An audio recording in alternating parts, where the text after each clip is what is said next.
মা বোনদের রমজানের যে রোজাগুলো ভাঙতি হয়েছে সেগুলো না রেখে সরাসরি শাওয়ালের 6 রোজা রাখা যাবে কিনা, নাকি আগে কাজা রোজা শেষ করা বাধ্যতামূলক?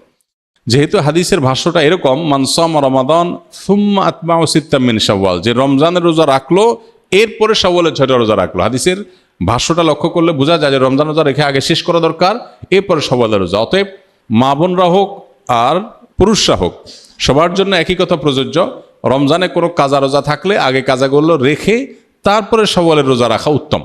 কোনো কারণে যদি রমজানের ভাঙতি রোজা রেখে শাওয়ালের 6টা রাখা সম্ভব হবে না মনে হয়, কারণ রমজানে 10টা রোজা ভাঙতি হয়েছে, আবার এদিকে শাওয়ালের 6টা 16টা রোজা, এতগুলো রোজা তার এক মাসে রাখা তার জন্য টাফ হবে যদি মনে হয়, তাহলে সেক্ষেত্রে সে শাওয়ালের 6টা রোজা রেখে কাজাগুলো পরে আদায় করলেও ইনশাআল্লাহ তার শাওয়ালের 6 রোজার ফজিলত আদায় হয়ে যাবে।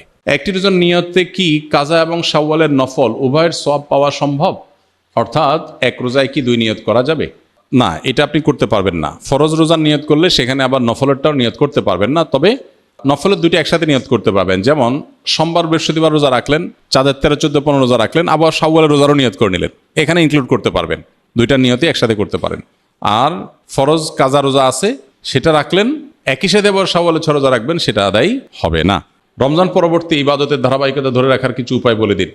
রমজান পরবর্তীতে ইবাদতের ধারা ধরে রাখার জন্য রমজানেই ভালো করে তাকওয়া চর্চা করতে হবে। রমজানে যার তাকওয়া চর্চা যত ভালো হবে, রমজানের পরে সেটা ধরে রাখা তত সহজ হবে, ইজি হবে ইনশাআল্লাহ বিইذনিল্লাহ। এবং আল্লাহ তাআলার কাছে দোয়া যেমন করতে হবে, রমজানের পরে দিনই পরিবেশে যত বেশি নিজেদেরকে রাখতে পারবো তত বেশি রমজানের ইবাদত ধারাবাহিকতা ধরে রাখা সহজ হবে ইনশাআল্লাহ বিইذনিল্লাহ। সেই চেষ্টা আমরা করব। রমজানের পরে আরেকটা ইবাদতের মৌসুম আসছে 2 মাস পরেই, সেটা হলো জিলহজের প্রথম দশক, 10 দিনের মৌসুম। এটা 30 দিনের মৌসুম, এটা হলো 10 দিনের মৌসুম।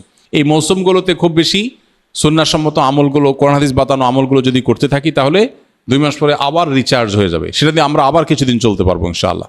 এভাবে শরিয়া যে আদেশ নিষেধগুলো করেছে সবগুলো কিন্তু আমরা পরিপূর্ণভাবে পালন করি ইনশাআল্লাহ বিইذনিল্লাহ, সারা বছরই ইবাদতের ধারাবাহিকতা ধরে রাখা সম্ভব হবে।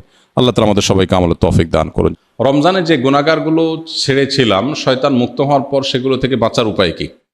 রমজানে যে সমস্ত গুনাহগুলো আমাদের দ্বারা হয়ে গেছে, সেগুলো রমজান পরবর্তী জীবনে আমরা কিভাবে ছাড়ব? মূলত রমজান মাসে রোজার মাধ্যমে যে আমাদেরকে আল্লাহ তাআলা তাকওয়া চর্চা করতে বলেছেন বা মুত্তাকি হতে বলেছেন, রোজার এই বার্তাটা গ্রহণ করা, রোজার এই মর্মটাকে উপলব্ধি করা, এটা যদি আমরা করতে পারি, তাহলে রমজান পরবর্তী জীবনে ইনশাআল্লাহ তাকওয়া চর্চা করা আমাদের জন্য সহজ হবে। আর যদি রোজার মানে শুধুমাত্র সাহারি ইফতার মনে করি আর তাকওয়া চর্চার বিষয়টা না বুঝি, তাহলে সেক্ষেত্রে রমজান পরবর্তী জীবনে আসলে এর কোনো প্রভাব পড়বে না।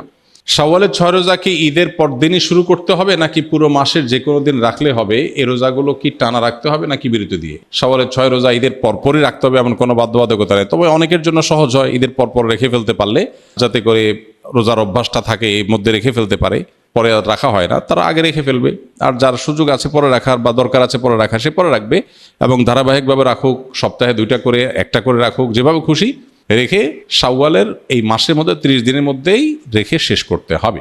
আপনার জানা মতে শাওয়ালের রোজা রাখার সময় প্রচলিত কোনো ভুল আছে কি না, যা আমাদের এড়িয়ে চলা উচিত? শাওয়ালের রোজা কেন্দ্রিক খুব কমন বড় কোনো ভুল নাই, তবে ভুল ধারণা আছে কিছু। যেমন অনেকে মনে করেন শাওয়ালের 6 রোজা লাগাতার রাখতে হয়, ধারাবাহিক রাখতে হয়। যদি এই ধারণা এখন আস্তে আস্তে পরিষ্কার হয়ে গেছে আমার মনে হয়। শাওয়ালের 6টা রোজার ফজিলতটা আমরা জানি। নবী সাল্লাল্লাহু আলাইহি ওয়াসাল্লাম বলেছেন, মান সামা রমাদান সুম্মা আতবাহু সিত্তাম মিন শাওয়াল কানা কাসিয়ামিদ দাহর, যে ব্যক্তি রমজান রোজা রাখার পরে শাওয়ালের 6টা রোজা রাখবে, সে ব্যক্তি সারা বছর রোজা রাখার সওয়াব পাবে। এক হাদিসে নবী আলাইহিস সালাম এটার ব্যাখ্যাও করে দিয়েছেন। বিষয়টা এইভাবে যে রমজানের 30টা রোজা সচরাচর সর্বোচ্চ 30টা রোজা হয়, এটাকে প্রত্যেক আমলকে আল্লাহ তাআলা কমপক্ষে 10 গুণ বাড়িয়ে দেন, তাতে 30কে 10 দিয়ে গুণ দিলে 300 হয়, আর শাওয়ালের 6টা রোজা রাখলে আর 6 দুগুণে 60 হয়, তাহলে 360, চান্দ্র বছর হিসাবে 360 দিন। অতএব পুরো বছর রোজা রাখার সওয়াব পেতে হলে রমজান রোজার পরে শাওয়ালের 6টা রোজা রাখতে হবে। এই রোজা রাখার ক্ষেত্রে কোনো ধারাবাহিকতার শর্ত নাই, ভেঙে ভেঙে রাখতে পারেন, একসাথে রাখতে পারেন, যেভাবে খুশি রাখতে পারেন। এটা হলো একটা ভুল ধারণা সাধারণত, যে একসাথে রাখা লাগে কিনা অনেকের ধারণা হতে পারে। এর বাইরে আর তেমন কোনো মেজর ভুল দেখি না। রমজান রোজা যেভাবে রাখেন সেটাও একইভাবে আপনি রাখবেন, শাওয়াল মাসের মধ্যেই রেখে দিবেন।